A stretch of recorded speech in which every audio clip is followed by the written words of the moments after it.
All right. Okay. Okay, so welcome back to the Colloquium, and welcome Jeff Danciger from the University of Texas at Austin, who's going to tell us about affine geometry and the Auslander Conjecture. Okay, thanks, Brice. Thanks for inviting me. It's nice to have a chance to visit. Maybe I'll say right off the bat, since it's kind of a intimate-sized audience, please feel free to interrupt me and ask questions. I'm happy to make this more conversational than a lecture. So I want to start. I'm going to talk about affine geometry and a conjecture that I'm very interested in. But I want to start by giving a brief overview of just the subject that I work on, which is called locally homogeneous geometric structures. So what I mean by geometry is, in the sense going back to Klein's Erlangen program. So to Klein, geometry is a pair, G comma X, where X is a manifold. That's just sort of the space in which your geometry is happening. And G is a Lie group of diffeomorphisms acting transitively. So if X is the space, then G is the symmetries of your geometry. So in particular, geometric quantities are the quantities invariant under G. Okay, so it allows you to be more general than just sort of metric geometry. Okay, so I guess maybe I should just write a quick example. An example that I always like to keep in mind is the Lie group G equals SO21, also known as PSL2R. It's a finite index. And X is the symmetric space for this Lie group. It's just the quotient. It's just the coset space of the subgroup O2, just the orthogonal subgroup O2. So this is what's called the hyperbolic plane. It does have an invariant metric that has constant curvature, as I'm sure you've all heard before. But so this is a very nice example. But we don't, in general, require any sort of invariant metric for a geometry. Okay. All right. So I want to talk about manifolds that are locally modeled on a geometry G comma X. So this definition goes back to Ehresmann and was popularized by Thurston. A GX structure on a manifold M is defined by charts which identify small open sets of the manifold with open sets in your geometric space, such that the transition functions lie in your symmetry group. So essentially this allows you any sort of invariant quantity defined for Gx that's sort of locally defined can be defined on a manifold which is equipped with such a structure. Okay, so it's just a way to build your manifold out of pieces of X that are glued together with transformations from G. Okay, so the sort of central questions in this subject, maybe to oversimplify, are which manifolds M. Is X and N the same? No, M is okay. So X is like a model geometry. It's a geometric space. M is now some manifold, and you want to try to build M out of pieces of X, Okay. right? And the question is for which manifolds M can you do that, Okay. right? So for which manifolds M are you able to make them out of charts out of open sets in X, sort of fit together with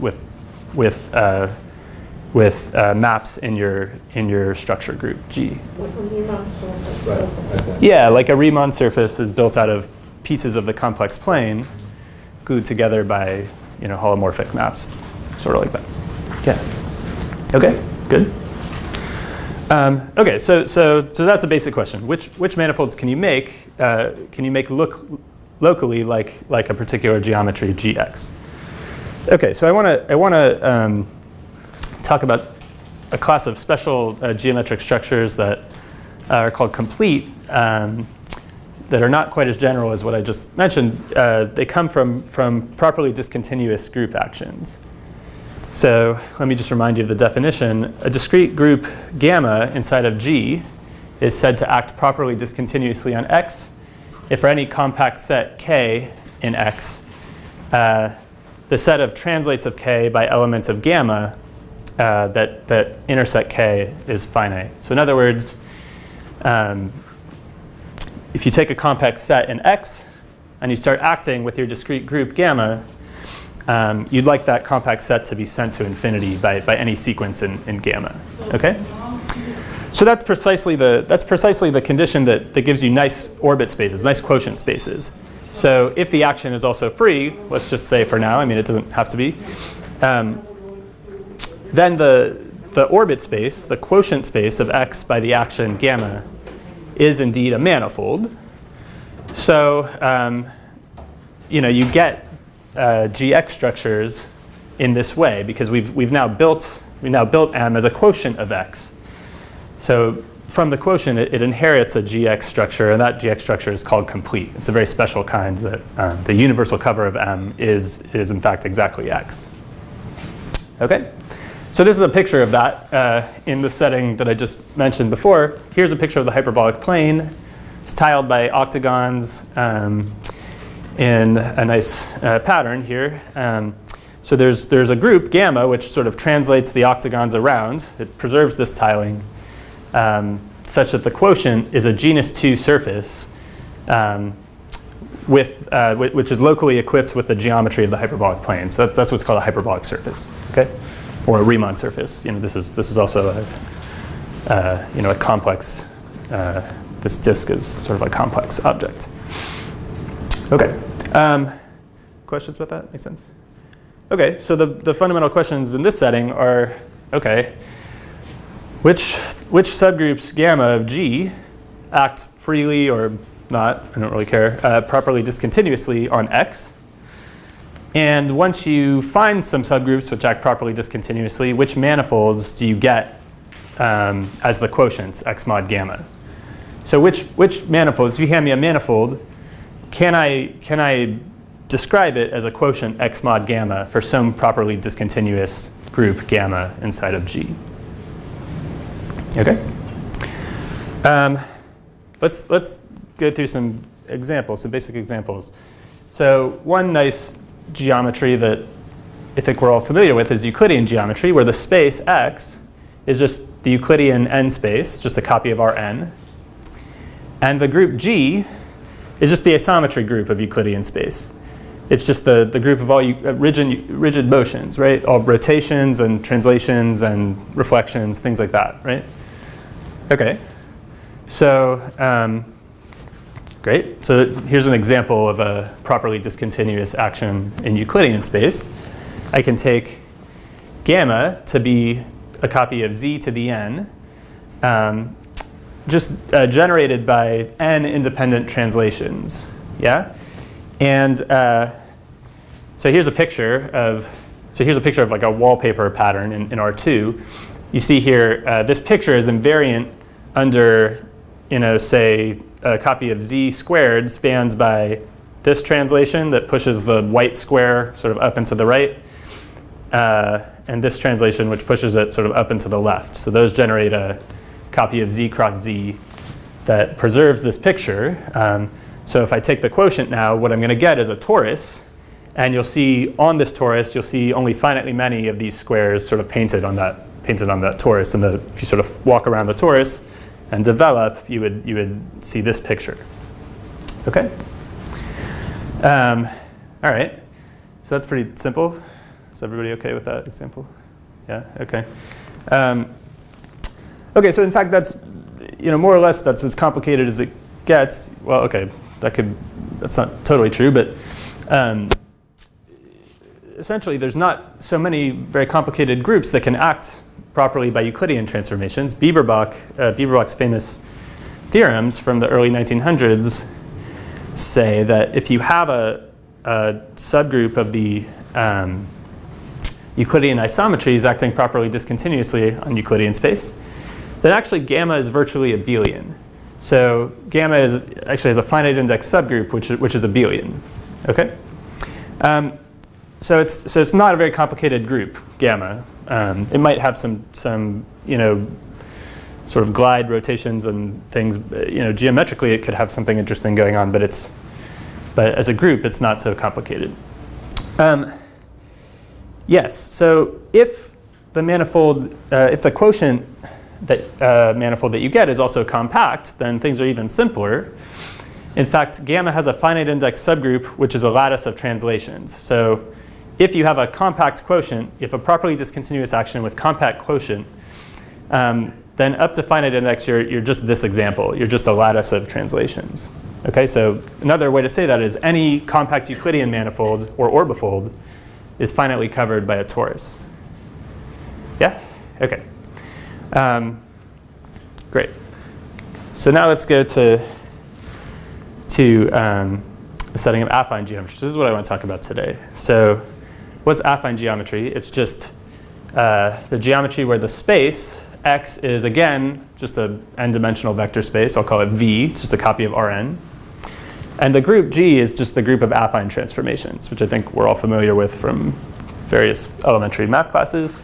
Here's a picture I downloaded from the internet, probably from a calculus book. Here you can scale. And affine transformations include scaling, stretching, skewing, shearing, rotating. Euclidean transformations count as affine transformations. You can translate, of course. So these are the types of transformations I want to consider. More precisely, an affine transformation F has the form AX plus B, where A is just some linear transformation. It's an invertible linear transformation. It's in the general linear group, which we call the linear part. And B is a translation vector. Okay? So, let me just say that the affine group, F of V, is a semi-direct product of the linear transformations, GLV, with the pure translations, V. If you think about it, the way affine transformations compose, their linear parts compose just as usual, but their translational parts don't quite add. They add with a twisting by the linear part. Okay, great. All right, so the central question, sort of rephrased in the specific setting, is we'd like an analog of the Bieberbach theorems. We'd like to know which subgroups gamma inside of the affine group are able to act properly discontinuously on V. What kinds of groups can act properly by affine transformations? And once we find those, which manifolds do we obtain as the quotient manifolds V mod gamma? Okay. So just to show you real quickly a few slightly more complicated things that can happen. Here's an example of a nilpotent group, a group gamma which is nilpotent, acting properly by affine transformations. So in Euclidean geometry, we essentially had only abelian things. Now with the freedom of affine transformations, we could get something slightly more complicated. So here's the Heisenberg group, the real Heisenberg group. It's just the upper triangular 3x3 sort of unipotent matrices here. I could take inside of that. That's a three-dimensional Lie group. It's as a manifold. It's just a copy of R3. Inside of it, I can take the integer points, the 3x3 the matrices here where these x, y, and z are integers. And I can act by left multiplication on the real Heisenberg group. Okay, so that's automatically proper. The left multiplication is always a proper action.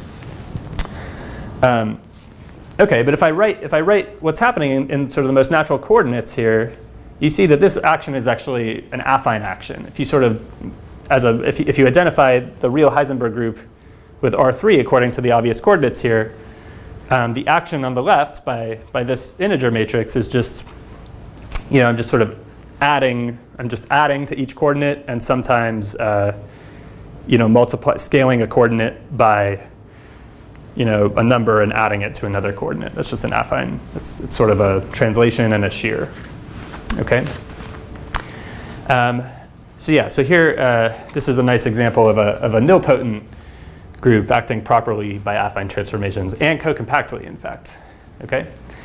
For those of you that have thought about three manifolds, this is just an example of a three manifold with nil geometry.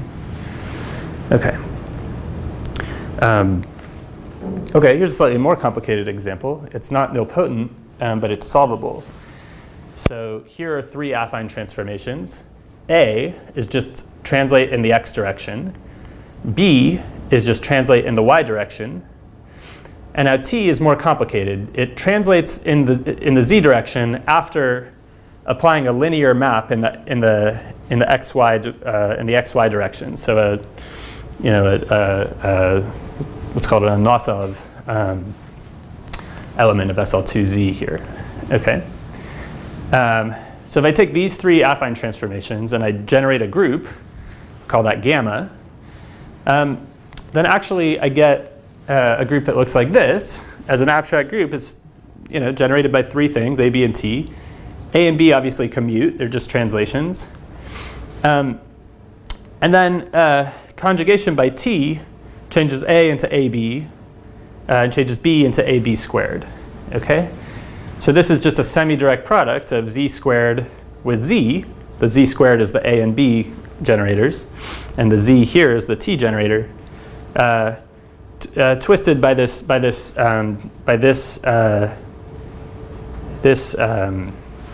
automorphism of Z cross Z. Okay, and we can think of that as sitting in sort of a three-dimensional solvable Lie group, sort of constructed in the same way, but with real coordinates. And again, it turns out that these affine transformations I wrote down are just the affine transformations you would get by letting this discrete group inside of this solvable Lie group act by left multiplication. Okay, so that's just again for those of you who know, this is just an example of a three manifold with Sol geometry. The quotient here is a compact three manifold that admits a Sol structure. And this is the Sol structure. Okay. All right. So maybe let's see. Maybe you're convinced now that there's at least some slightly more complicated things you can do in affine geometry than in Euclidean geometry. Yeah, like nilpotent and solvable groups are a little more complicated than abelian groups.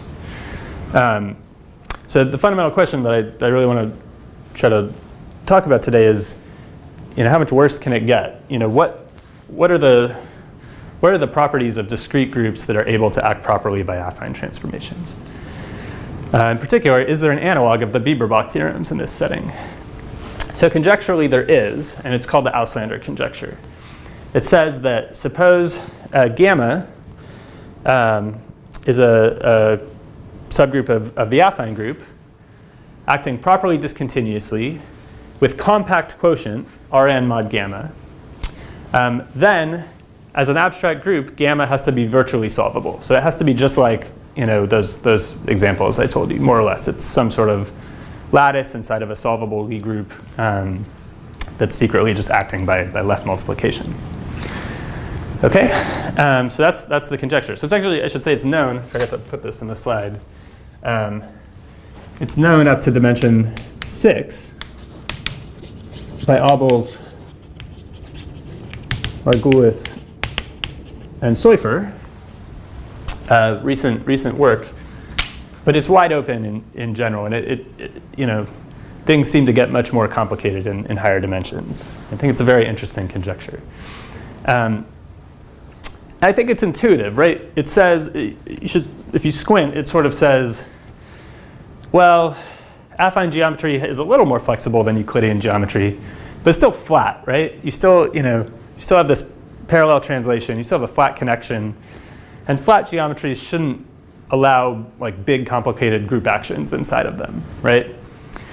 Okay, so that's intuitively what the conjecture says, but unfortunately, the sort of intuition I just told you turns out to be wrong. Okay, I meant to say, if you don't think about, if you haven't thought about this before, virtually solvable is the same thing in this setting as saying that gamma does not contain a non-abelian free group. So think of non-abelian free groups as large, and groups that don't contain them as small. And I'm saying, the conjecture is saying that groups acting properly and co-compactly are small here. Okay. All right, so yeah, so I guess, something you should wonder in this conjecture is, what's with this compact quotient assumption? Why do you need co-compactness?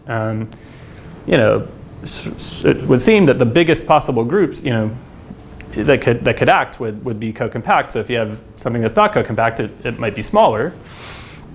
But that's not true. So in 1983, Margulis discovered that free groups, non-abelian free groups, are able to act properly by affine transformations in dimension 3. So yeah, so these things, these free group actions have been studied a lot, and they define what are called Margulis spacetimes. So I don't know if you guys have heard of a Margulis spacetime. Here's the definition. It's just a quotient M, R3 mod gamma, where gamma is a free group, a non-abelian free group of affine transformations acting properly discontinuously. Now is it called space-time? That's a great question. So yeah, at first it appears just to be an affine space, right? It has no right to be called a space-time. Let's see, did I put something? Yeah, okay. So indeed, in R3, the only way this could ever be possible is if gamma preserves a parallel inner product of signature 2, 1. So indeed, for a Margulis spacetime, the linear parts of gamma lie in SO21. Okay, so they preserve a non-positive, non-degenerate quadratic form, which endows R3 with a flat Lorentzian metric. So these affine manifolds actually have more structure. They're actually complete flat Lorentzian manifolds. Okay. Yeah. Okay, they've been studied a lot. Let me just mention a few names. Charette, Choi, Drum, Goldman, Labrie, Margulis, Minsky, myself with Francois Garreteau and Fanny Castle have studied these quite extensively, and we now there were a lot of open questions about them, including what is their topology, what can their geometry look like, how many of them are there, what's their moduli space, and so let me just take one slide to tell you a few things. A few recent results about them. So one way to make these. So Margulis discovered them first in a certain way that I won't try to describe for you. But another way to make them was discovered by Drum in the 90s. He was a student of Bill Goldman, and Bill was very interested in these things. So one way is to try to play ping pong on R3. How many of you know what that means? Jane, you know what that means? Oh, you know what ping pong? Yeah. Mark, you know what that means. Yeah. So one way to make a free group is to basically construct a polyhedron. A polyhedron which somehow such that none of its faces actually intersect. And then to glue it together, let's say it has an even number of faces, then sort of glue opposite faces together. The manifold that you make in that way should have fundamental group of a free group, if you think about it. So it would seem weird to do that in affine geometry, because if you try to, how can you make a polyhedron whose faces don't intersect? Like, you're in this flat geometry. If you try to use planes will always intersect. So Drum invented these surfaces called crooked planes. They're piecewise linear, and they're nicely adapted to the Lorentzian geometry. And they're like somehow twisted enough that you can fit a bunch of them into three-dimensional space that don't intersect, and you can play ping pong. You can sort of glue them together to create a free group action, which is properly discontinuous. Okay. This is actually a weird picture. There should be 4 of these, but I guess these 2 are kind of touching for some reason. Anyway, okay. Okay, so Who made the picture? the picture was made by Charette, Oh, sorry. Drum, and Goldman. Yeah, so I stole this from one of their papers without their consent. But I'm sure they're okay with it. Okay, so like I said, one fundamental question is, well, what types of manifolds do you get from these properly discontinuous free group actions? So the answer is, due to Choi and Goldman and myself with François Guerreteau and Fanny Castle, that every Margulis spacetime, every quotient by a proper free group action in R3 is diffeomorphic to a handle body. So it's just the interior, if you draw a genus G surface in R3, think of it in R3, you take the interior. As a manifold, that's exactly what these things are. It's a little hard to see that in this, thinking of the quotient, but let me tell you that's the truth. And this was actually quite a difficult theorem in some ways. It was an open question for a long time, what the topology of these things should be. And the key issue is tameness. So a manifold is tame if it's the interior of a compact manifold with boundaries. So this is a perfect example of a tame manifold. I said I want the interior of this solid handle body. Of course, it's the interior of the compact closed handle body. Okay? But not all manifolds are tame. Manifolds don't have to be tame. Even manifolds with very simple, uncomplicated fundamental groups don't have to be tame. And indeed, it was a big open conjecture in hyperbolic 3 manifolds, I think stated by Martin in the 70s, and only proved about 10 years ago, 12 years ago, I guess, by Agel and by Caligari and Gabay in that setting. And it took a lot of work. So in the case of Margulis spacetimes, tameness had been conjectured by Goldman and Drum in the 90s, and was proved by Charette, Drum, and Goldman, the people responsible for that picture I just showed you, in the case of free groups of rank 2. And then we proved it together with François Guerreteau and Fanny Castle by showing that these things fiber in lines over a non-compact hyperbolic surface. So we actually describe them as fiber bundles, so we can read off their topology very easily. Okay. I should also say that picture I showed you on the previous slide, if you can make a Margulis spacetime in that way, if you can find a polyhedral fundamental domain like that, it's tame, because you can just see the topology by seeing how you glue together this polyhedron. So we also proved, sort of after proving this, that actually you can make any Margulis spacetime with similar fundamental domains. So it's another way to see that they're tame. Okay, and then let me just what? So with crooked Yeah. planes. Yeah, so we proved that you can always make a fundamental domain out of crooked planes for any proper free group action on R3. Yeah. Okay. Other questions about that? Okay. So let me also say that, I also mentioned an important question is, well, how many of these proper free group actions are there? And indeed, there's a very rich moduli space. And we showed also with François Guerreteau and Fanny Castle that this moduli space has an interesting sort of combinatorial structure. And I won't get into this. This could be take an hour by itself. But essentially what we show is that the moduli space of Margulis spacetimes is naturally an arc complex bundle over the moduli space of non-compact hyperbolic surfaces. So if you look at sort of the Teichmüller space of non-compact hyperbolic surfaces, at every point you have an entire arc complex's worth of Margulis spacetimes, and which cell of the arc complex you're in essentially determines how to build the fundamental domain that I mentioned before out of these crooked surfaces. Okay, but anyway, let me just say there's a lot of them, and we now sort of understand how to parameterize all of them in kind of a nice way. Okay, so I won't. These are, by the way, these are the arc complexes of the surfaces of Euler characteristic -1. Okay. Is it possible to say how you get the hyperbolic surface?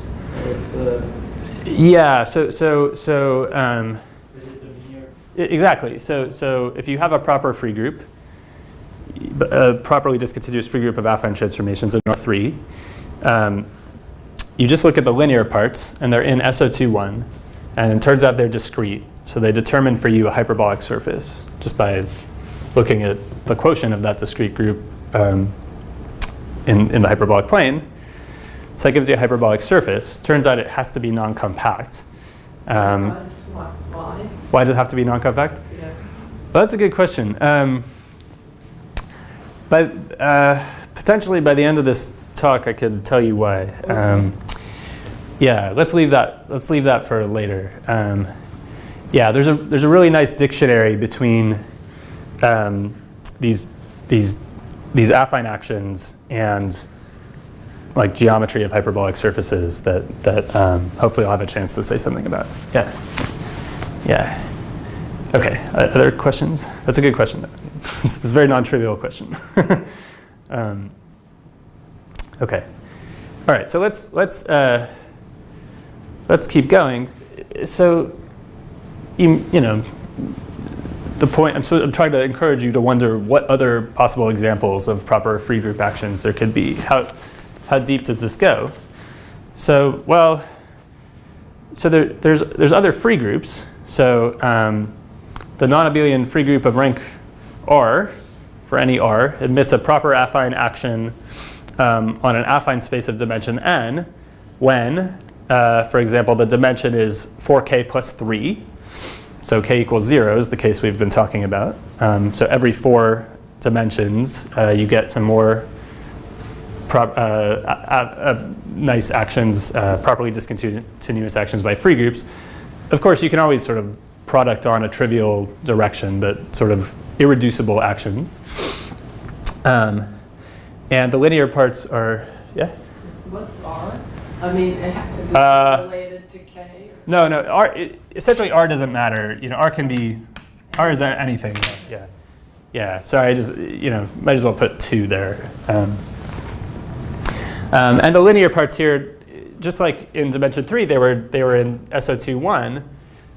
Now they're going to be Zariski dense in some orthogonal group of signature 2k plus 1, 2k plus 2. Okay. So again, k equals 0 is the case we've been talking about. They also exist when the affine space that you're looking at is the Lie algebra of some semi-simple Lie group, and the linear parts lie in the adjoint representation of that Lie group. Okay, and that's due to Ilya Smilga. And this is actually a setting, this will be the setting where I'll try to tell you some more cool examples later in the talk. Adjoint representations have a nice affine geometry, it turns out. Okay. So one strategy toward the Auslander conjecture, remember the Auslander conjecture is saying essentially if you have a co-compact action, that group doesn't contain a free group. So one strategy is understand all possible properly discontinuous affine actions of a free group on any affine space. If you understand all of them extremely well, you could try to rule out that any of them could be a subgroup of a larger co-compact proper action. It's kind of a naive strategy, but maybe it's a good one, I don't know. Even if that's a good strategy, I don't really know what I would do, even if I could fully understand all free groups, but sadly that's not currently the state of our understanding. There's very little known about the moduli of these free group actions. I mean, these are just some examples where they can exist, but there's more cases where they can exist, and it's sort of not known exactly what cases they exist in and when they don't, and when they do exist, how many of them there are. It's very poorly understood at the moment, and it may be out of reach for a while, I'm not sure. Okay, but that's at least a strategy to work towards.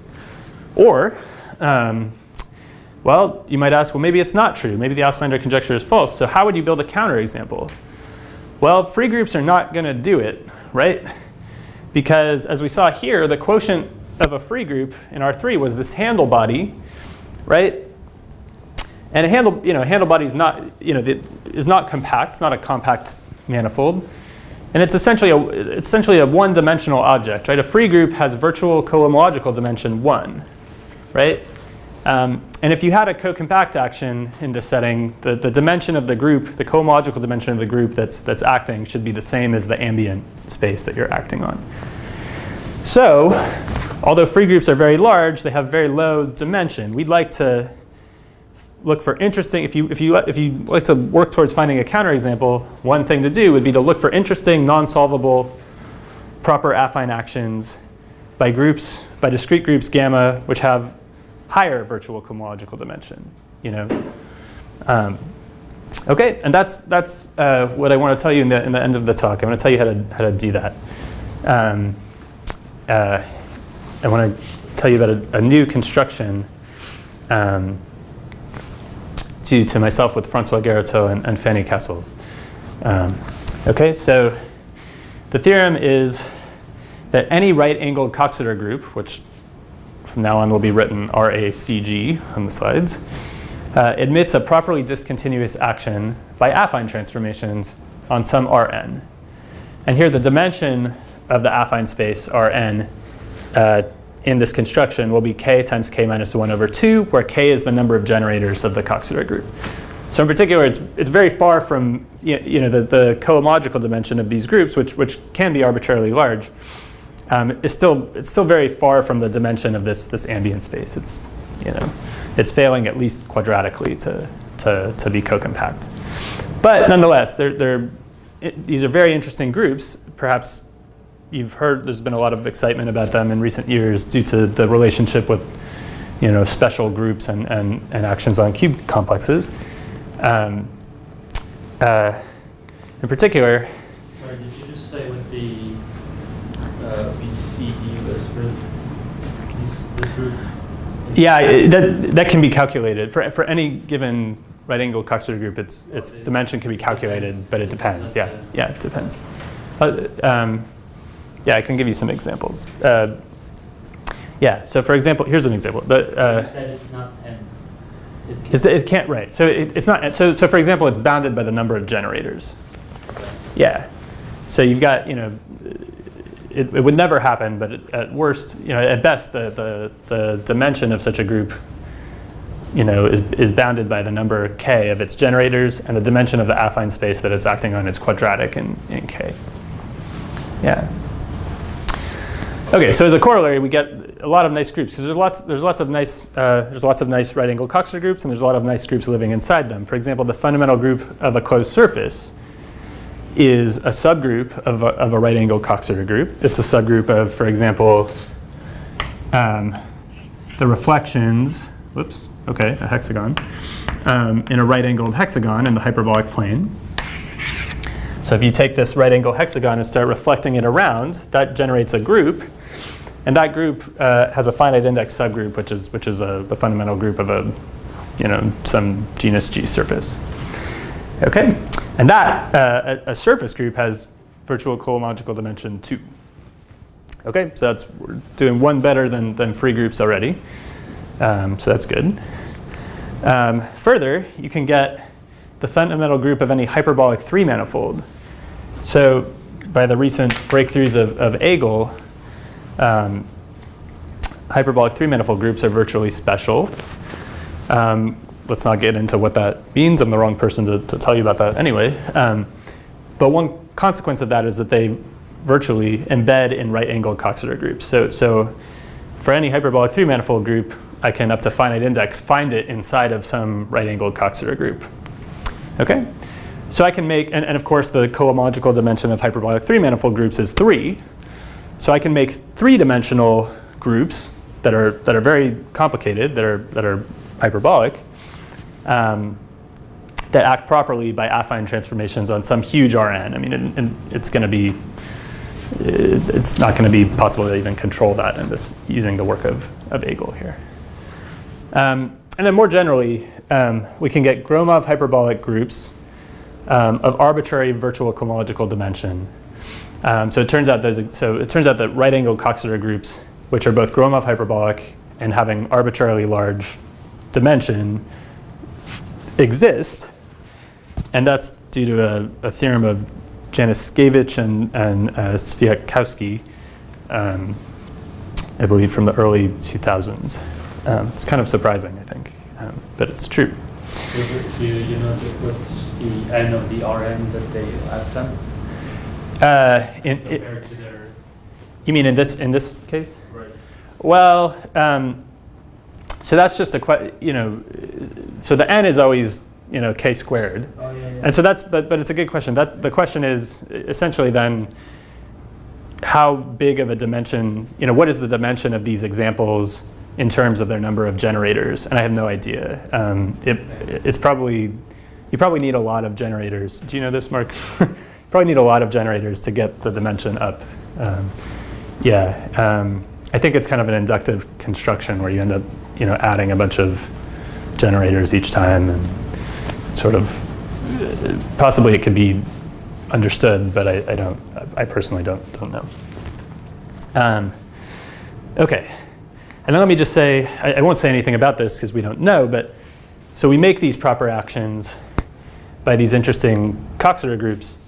So their quotients are some orbifolds, some affine, complete affine orbifolds, but I don't know what the topology of the quotients are. Particularly, I don't even know if they're tame. The techniques we use to prove tameness for Margulis spacetimes sort of almost work, but then there's a sort of step where everything gets coarsified, and we no longer have much control over the topology. So that's an open question. I think an interesting one. I'd be surprised if they're not tame, but that's just my opinion. Okay. So any questions about the statements here? Okay, so how much time do we have? Okay, so let me, I'd like to tell you in the end here how to make these roughly. And along the way, I'll sort of tell you how to make free groups acting on R3 as well. Because that's sort of a subcase of this. So let me just introduce right-angled Coxeter groups. How many of you guys know what those are? You know what those are? Okay, so let's just say what they are. They're groups that are generated by k involutions, so k generators, gamma 1 through gamma k, whose squares are all 1, so they all have order 2. And then for some pairs, I not equal to j, we can declare another relation that gamma I, gamma j commute. So some of the so they all have order 2, and some of them commute, and some of them don't. And depending on which ones you choose to commute, you get a different right-angled Coxeter group. Okay, so right-angled Coxeter group is anything like this. So free product of Z2s can be right-angled Coxeter. Yeah, a free product of Z2, Z mod 2Z is the case where none of these commute, where you don't impose any other relations. And a direct product of Z2s, which is finite and boring in this setting, would be the case where you request all of them to commute. So that's boring, so let's not do that. The interesting things happen when some of them commute and some of them don't. Okay, so here's an illustrative example. And you also said right-angled Coxeter groups are Groma hyperbolic? Some of them are, and some of them aren't.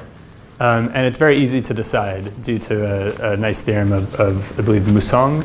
Or I don't know if I'm saying that correctly, but you can, it's immediate by essentially looking for the obvious copies of Z cross Z that that you might find in here. Yeah. Yeah. Okay, so let's just take this very pedestrian right-angled Coxeter group. It's generated by 3 generators. Of course, their squares are 1. That's part of the requirements. And then I'm going to impose just one other relation, that gamma 1 and gamma 3 commute, but that there's no relations between like gamma 1 and gamma 2 or gamma 2 and gamma 3. Okay, so this is a right-angled Coxeter group. So how do we think of it? Well, we think of it geometrically as a reflection group. So it turns out that this abstract group has a nice picture in the hyperbolic plane, kind of like the one I drew over there. So I can make a reflection polygon in the hyperbolic plane whose reflections describe this group. So let me draw it for you. So this is the hyperbolic plane sitting in RP2. So it's the projective model of the hyperbolic plane. It's a round disk in RP2.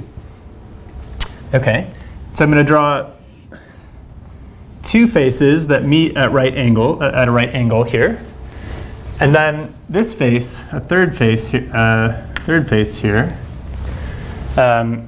which so this looks like a triangle, but I'm drawing the intersection of this side and this side is happening outside of the hyperbolic plane. So if you like, just imagine that these edges are ultra parallel. They never meet, and same with these. Okay. So if I reflect in this face, call that gamma 1, reflect in this face, call that gamma 3, and reflect in this face, call that gamma 2, you'll see that I'll generate exactly this group. Why is that? Well, you can see that if I reflect in gamma 1, I use gamma 1 to reflect across this face, and then I reflect with gamma 3, I get the same thing as if I reflect first with gamma 3 and then reflect with gamma 1.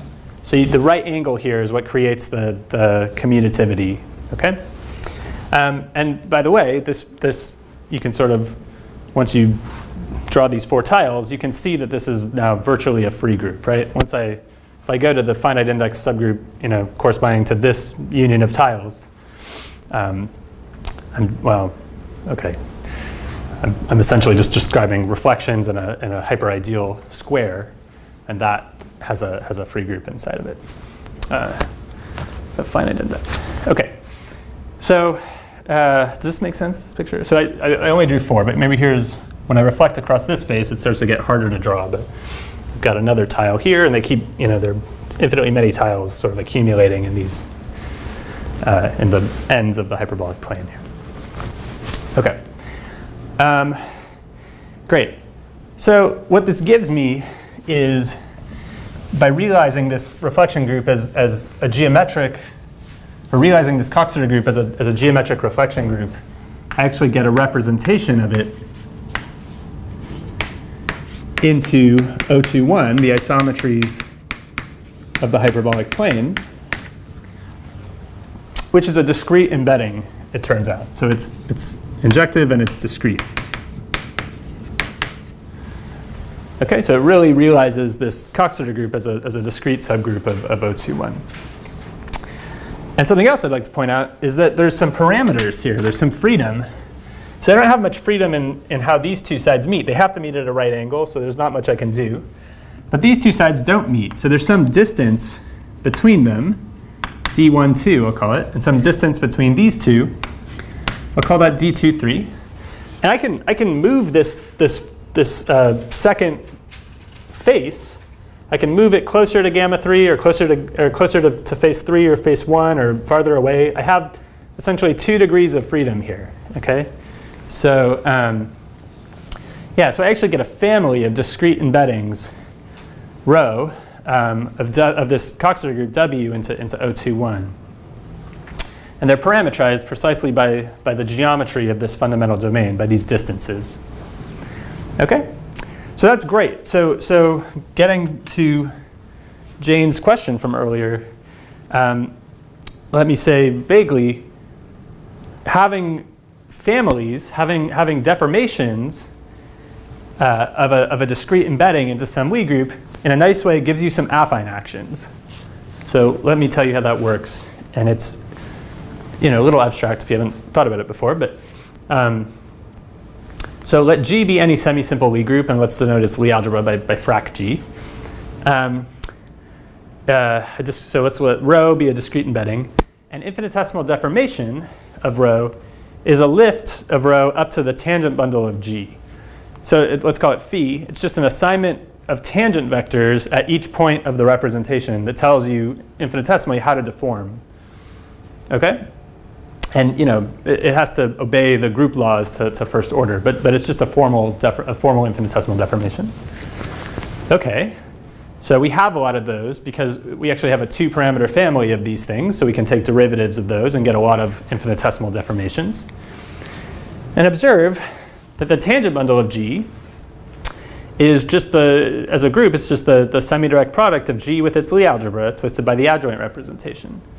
So that actually embeds the tangent bundle of G, provided there's no center, into GL of the Lie algebra, semi-direct the Lie algebra. And that is exactly the affine group of the Lie algebra. It's just, we're now on the right-hand side. The Lie algebra is just standing in as just some vector space, and we take its affine group. So in a very nice way, the tangent bundle of G acts by affine transformations on its Lie algebra, on the Lie algebra of G. Okay, so if you have an infinitesimal deformation, phi, using this equality here, you can think of it as just the original discrete embedding and a function u that takes values in the Lie algebra. That's a row cocycle. It's not a homomorphism, but it's a cocycle. And from that, you get an affine action. And the way it works is an element gamma acts on V with linear part, the adjoint representation, the adjoint composed with rho of gamma, and linear part given by this u. Okay, so it's literally, you take the original discrete embedding, it gives you the linear part, and the deformation cocycle gives you the translational parts. Okay. So I should say that, so this gives you, anytime you have deformations of discrete embeddings in Lie groups, you get a ton of affine actions. But of course, most of them won't be proper. It's probably very rare. It's hard to say in general, but certainly not, it's not like it's the case most of the time that these actions will be proper. And it would be really great in general to understand a dictionary between the geometry of an infinitesimal deformation and the dynamics of its corresponding affine action. We don't have any sort of dictionary like that in general, but we do in the case of O21. So let me show you just how this hopefully will give a hint to the answer to your question, Jane. So if I have an element of O21, it acts on the hyperbolic plane. Let's say it's a hyperbolic element, so it translates along some axis, okay? And it maybe moves this line to this line. It's pushing along this axis. It has some length, L, okay? And then I deform it. So I have this tangent, I have U, I have an infinitesimal deformation, which is going to perhaps move this axis around and also change how far it's translating, change its translation length. Okay. Well, the picture in the corresponding affine action via the sort of algebraic chain of equalities I showed you on the last slide is that, well, what you see in R3 is you see some contraction, some expansion in a plane, and those correspond to sort of the non-unital eigenvalues of this of rho of gamma in SO21. And then there's a translation axis. So you sort of stretch and squeeze in a plane, and you push linearly along this axis. Okay, that's what the affine action looks like. And it turns out that this translation length, it's really nice. I mean, I'm sure you guys are very busy, but this is a nice exercise to do. This translation length in the flat Lorentzian space R21 is equal exactly to the derivative of the length of rho of gamma under the infinitesimal deformation U. So the amount of translation happening in affine space is exactly measured by how much the lengths of your hyperbolic elements are changing under this infinitesimal deformation. So it's kind of a really cool, a cool picture, I think. And this sort of picture does generalize to other Lie groups. Here you just have one element. Yeah, this is just a picture of one element. So infinitesimal deformation should just be an element of the Lie algebra O21. Yeah. Right. So yeah. Well, I think you should think of it as an infinitesimal deformation is this finite amount of translation plus like an infinitesimal hyperbolic isometry. So it's like do this and then infinitesimally more.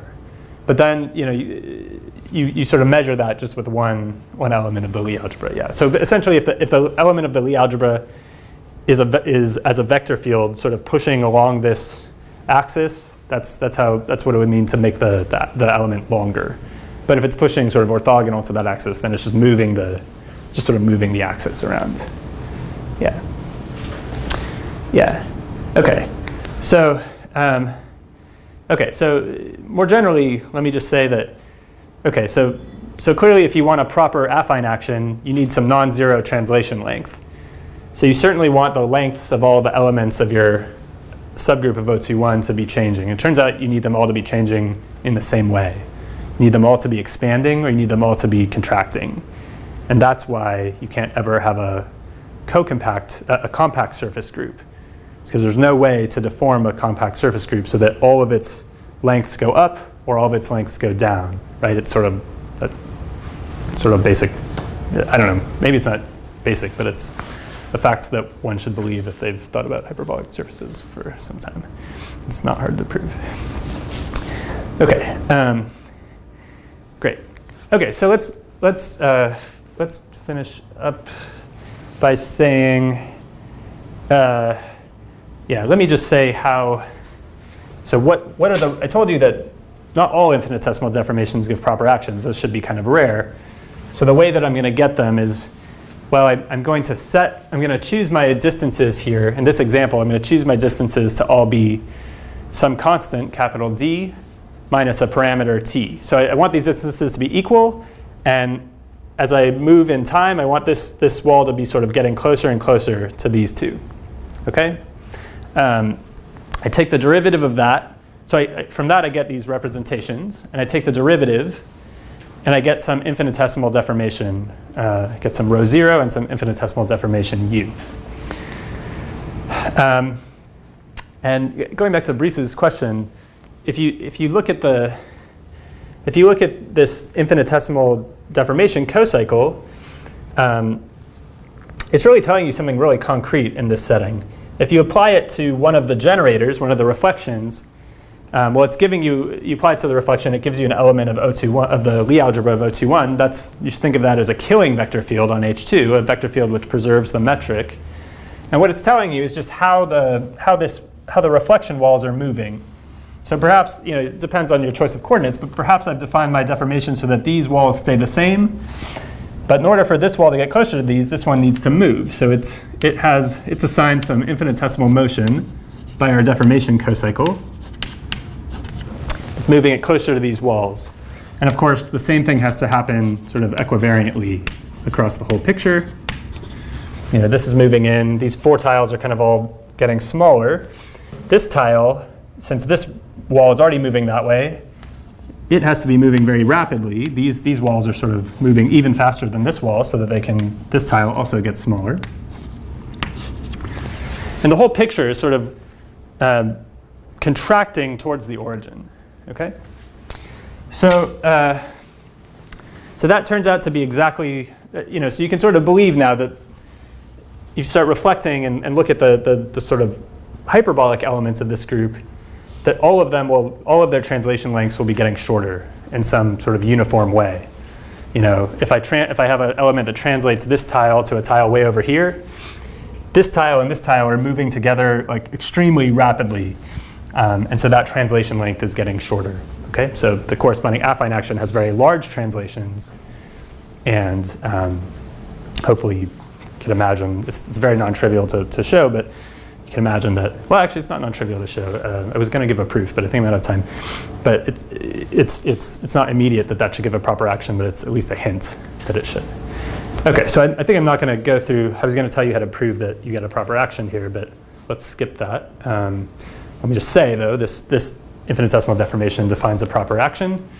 And I'm happy to show anyone a quick proof of that later.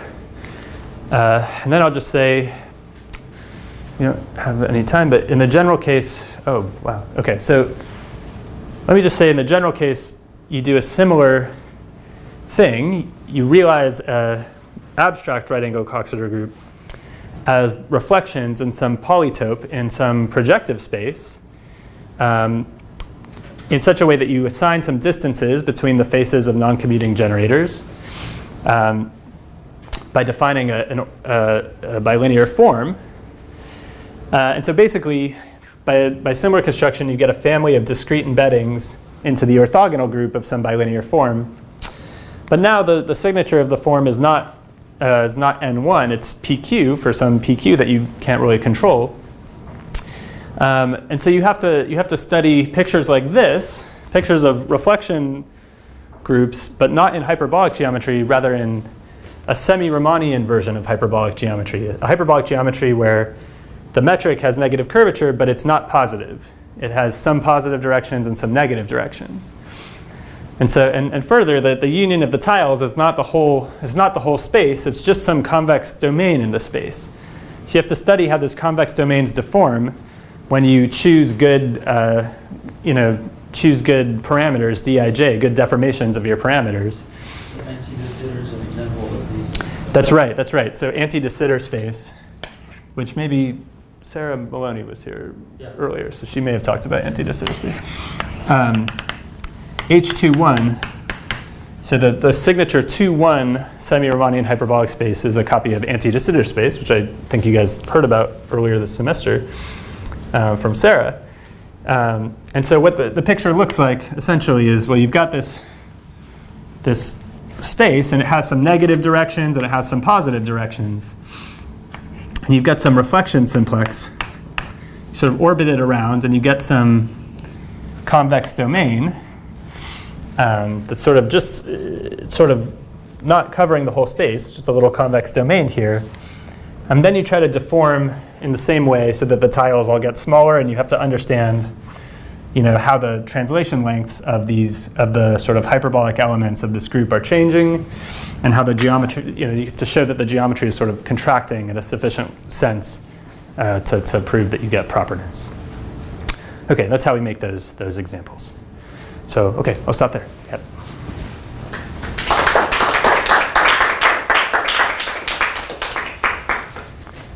Questions?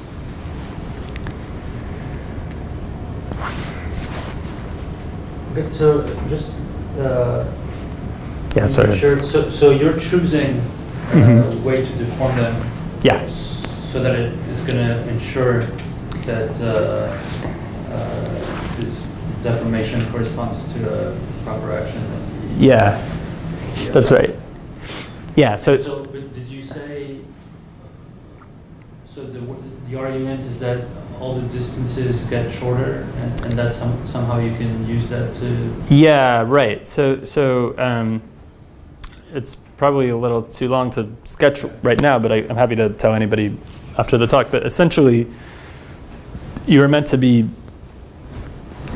find that plausible because the amount of translation you're seeing of the affine transformations is directly related to the amount that lengths of elements in this group are changing under the deformation.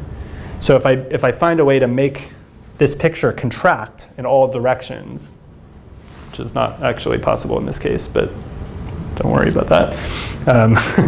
In all important directions, it contracts.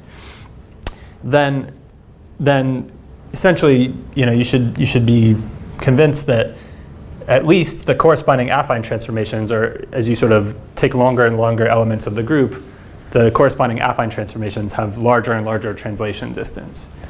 And so that doesn't immediately tell you that the action is proper, but it's at least a good start. I mean, if you have a proper action on affine space, and again, this is an affine space that has some set flat semi-Riemannian metric on it, and you sort of measure how much longer and longer elements of the group, words in the group are translating, that amount should go to infinity. If it doesn't, you're going to somehow fail to be proper. Stuff will be accumulating.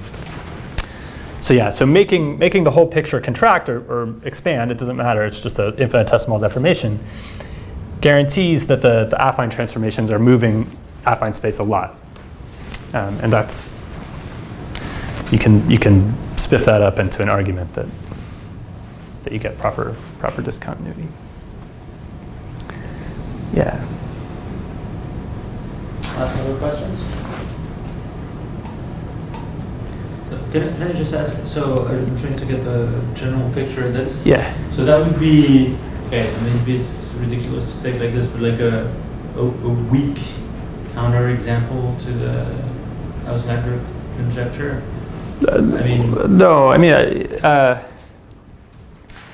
No, it's simply an example of a discrete group that's not virtually solvable, that has large cohomological dimension that acts properly by affine transformations. You can interpret that however you want. On the one hand, maybe it suggests that there's something more subtle going on in the Auslander conjecture, but also the codimension of these things is enormous. So it maybe should suggest to you that you did all that work and you still had a huge codimension. So maybe the conjecture should be true. But yeah. It's a counterexample to a much weaker statement of the Auslander conjecture. It's a counterexample to some weak statement. Yeah. Yeah. But I mean, it does. I think it does provide. It's the first source of examples of sort of non-solvable groups of high dimension acting properly by affine transformation. So I think it. So you have no opinion whether the Auslander conjecture is true or false? I don't know. From the point of view of these examples, it looks like it's true because you need so much room to get the action to be proper that it's very far from being co-compact. But so anything like what I'm telling you about, has little chance of ever producing, at least directly, a counterexample. I mean, these groups might live inside of other interesting, complicated groups that might somehow fit together amazingly into some co-compact action. I don't know, but yeah, I think it's subtle. I'm not sure whether I think it's true or false. Okay. I don't know. I think it's very interesting. Yeah. All right, well, let's thank Jeff again.